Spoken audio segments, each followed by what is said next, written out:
pessoal, suplementação de potássio, ou a importância do potássio, né? Vamos colocar assim. Nós estamos vivendo numa época onde o consumo de verduras e frutas e legumes está bastante reduzido, a alimentação está bastante processada. Então, naturalmente, a gente tem uma ingestão menor de potássio e uma ingestão maior de sódio, né? Eu acho que isso é de um conhecimento até comum para toda a maioria das pessoas. Existe no corpo uma bomba chamada bomba de sódio e potássio, que é exatamente o mecanismo que faz com que o organismo jogue a água para dentro da célula ou para fora da célula de uma forma bem didática, tá? O objetivo do vídeo é atingir pessoas que realmente são leigas no assunto, tá? Não é um vídeo tecnicista. Então, existem já alguns estudos, e é o que eu queria colocar para vocês hoje, que estão mostrando que esta deficiência generalizada de potássio faz com que, primeiro, os níveis de testosterona estejam mais baixos, tá? Esse é um estudo feito com ratos, tá? Publicado no Jornal de Endocrinologia, onde foi constatado que a suplementação, né, ou no estado de hipocalemia, né, você tem hiponatremia, que é uma falta de sódio, e você tem a hipocalemia, que seria uma falta de potássio.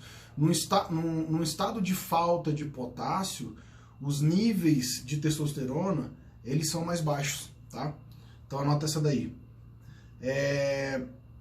Um segundo estudo muito interessante mostra que uma suplementação de potássio faz com que o metabolismo da proteína seja mais eficiente. Então esse é um estudo feito por nutricionistas da Universidade da Califórnia, com pessoas de maioridade, idosos, né, mostrando que aquelas pessoas que tinham uma ingestão maior de potássio nas suas dietas, né, elas tinham um metabolismo melhor de proteína. Então nós estamos falando aí de massa muscular, tá? Mais potássio, mais massa magra.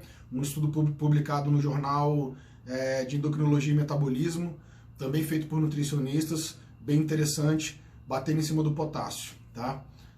Próximo estudo está mostrando que uma dieta com menos sódio e mais potássio tem um efeito emagrecedor, tá? Esse estudo feito por epidemiologistas da Universidade do Texas e publicado no American Journal of Clinical Nutrition. Então, essa mesma ideia. Como o potássio ele tende a levar água para dentro da célula, você tem toda uma cascata de efeitos benéficos a nível celular que a gente tem perdido hoje por estar com uma dieta mais alta, naturalmente mais alta em sódio, tá? Eu tive hoje atendendo um cliente meu, um clientão, um cara bastante dedicado, treina bem, alimentação boa, suplementação boa, e ele comentou comigo que ele tinha comido, no final de semana ele tá comendo uma carne e tal, um bife ancho, farofa de ovo. Eu falei, cara, isso tudo tem muito sal, né? A gente tem que ficar atento, inclusive pela pressão, né? Um homem já de 50 anos, a gente sabe que a pressão alta ela é um mal silencioso, né? Quando você começa a se sentir mal pela pressão tá alta, ela está realmente muito alta, né? E aí o risco de você ter um AVC, alguma incidência cardíaca é muito maior, tá? Então eu fui medir a pressão dele aqui, 16/11. O cara não sente nada, tá? Então, gente, é um outro alerta aí relacionado a esse desbalanço que nós estamos tendo hoje em estar ingerindo muito mais sódio do que potássio. A água, só beber água não resolve esse problema, né? A maior fonte de potássio na alimentação são frutas, verduras e legumes.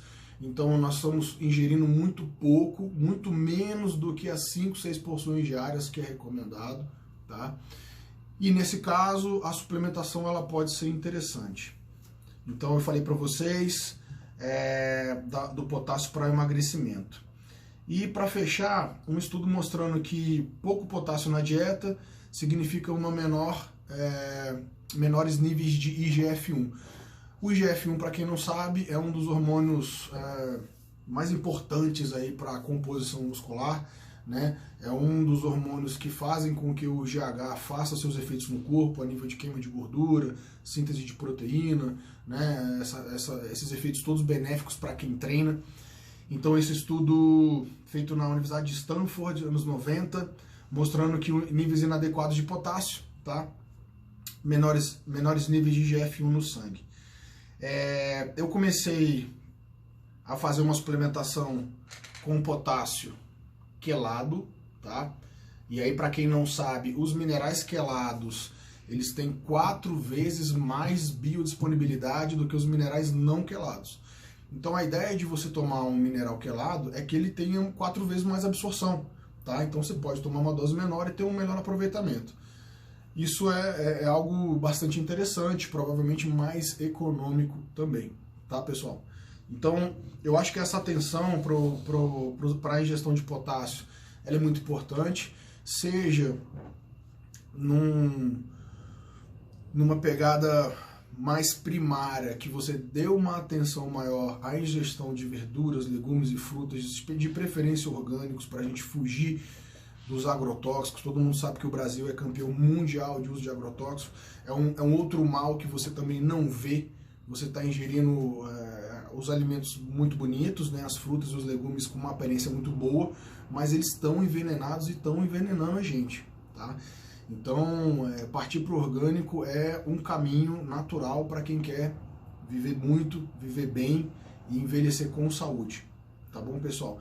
E a suplementação de potássio para indivíduos que estão treinando muito, que suam muito, que treinam ao ar livre, tá?